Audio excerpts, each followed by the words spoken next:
Good morning. Tayo po ay nag-aalmusal na, no? Andito tayo sa trabaho.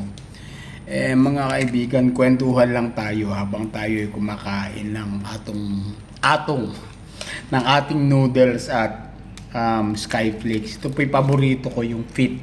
Kasi po tayo ay fit. Charus. Na mga kaibigan, kidding aside, no? Gusto ko lang magsalita ng konti. Kasi alam nyo naman na I've been very vocal doon sa mga city, ating mga syudad na nakakita na ng magagaling na leader. Like I have been very vocal kay Yorme Isko Moreno sa Maynila.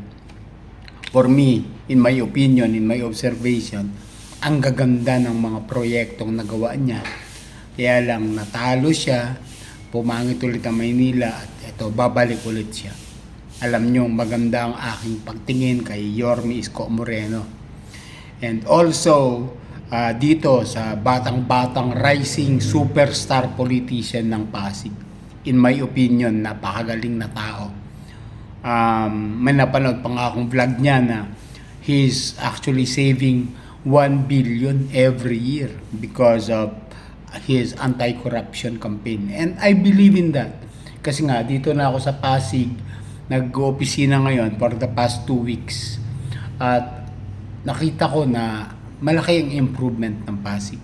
So, it's my observation. So, dahil sa aking observation, na-conclude sa aking isip na ang dalawang hinahangaan kong ito, si Yorme Isko at si Mayor Vico Soto, ay matitinong tao. So, kung ano man ang kanilang political belief, political affiliation, I believe na tama ang kanilang ginagawa. Kaya tingin ko maganda. So, hindi ho totoo na tayo bulag sa paniniwala sa mga Duterte. Na sila lang mga matino, mga kulto raw tayo. No. I respect politician na ibinabalik sa tao ang tamang paglilingkod.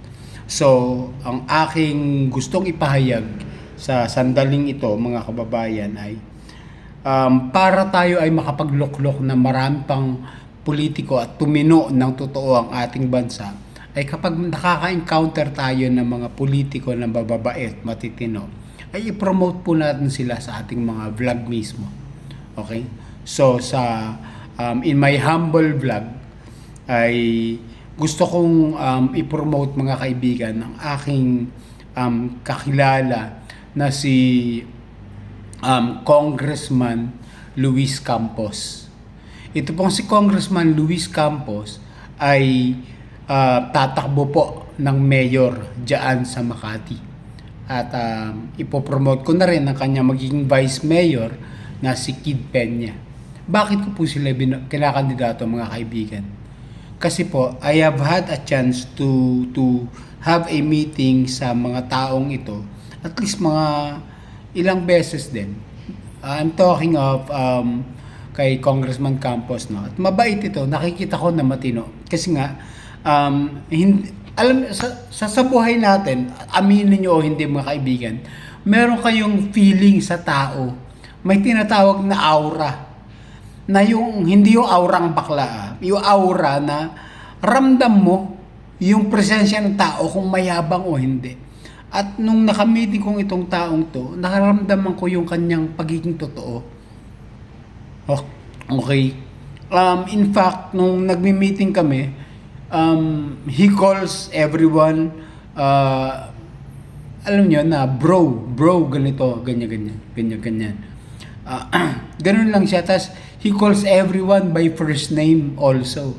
So yung mga alam, syempre congressman talaga lamang binibigyan niya ng mga bodyguards, may mga nakalaan niya just to give them protection. They call them by the first name. Naobserbahan ko. So mabait. So mga kaibigan, alam nyo naman ang klase ng politika diyan sa Makati, dekada na. Iisang pamilya lamang nagpapatakbo. So ibahin nyo naman. Campos naman this time. Congressman Luis Campos running for mayor. Alam nyo, isa pa na aking naging obserbasyon na matino. Alam nyo naman na itong si Kid Peña, once upon a time, ay naging katunggali nila ito na sa politika. And right now, they have the same stature. Pareho silang congressman. Pero, hinimok niya si Kong Peña na tumakbo sa kanyang partido o sa kanyang linya as vice mayor. Ano ibig sabihin? Congressman Luis Campos is aiming for unity. Totoong unity ha. Kasi alam naman natin na itong si Kong Campos, asawa to ni Mayor Abby, the previous mayor. So right now, kinuha niya ang kanya katunggali sa politika na si Kid Peña para magkaroon ng totoong kaunlaran ng Makati. So napakaswerte niya sa Makati, mga kababayan, dahil meron na kayong Luis Campos na ipinipresenta ang kanyang sarili.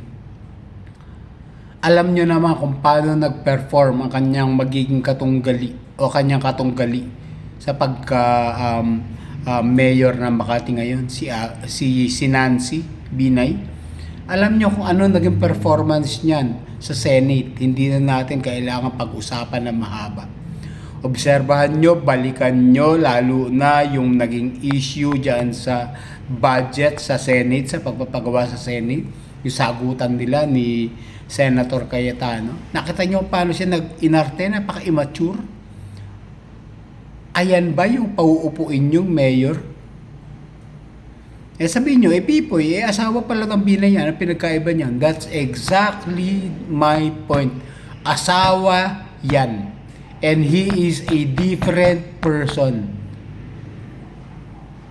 Pinapangako ko sa inyo, magkakaroon kayo ng political twist dyan sa Makati. Because again, for decades, it was ruled by just one family. And right now, though, nakakabit siya. Hindi niya maalis yan eh. Asawa niya yun eh. Diba? Pero pag-isipan nyo, asawa niya yun. For how many years? Meron silang isang anak. Meaning, talagang ito is family man, matino. At patitinuin niya pa yung lugar nyo. Alam naman natin na maunlad yung Makati. Pero there are a lot of system na dapat baguhin. At I congratulate you all, nasa kamay nyo na ang kapalaran ng Makati.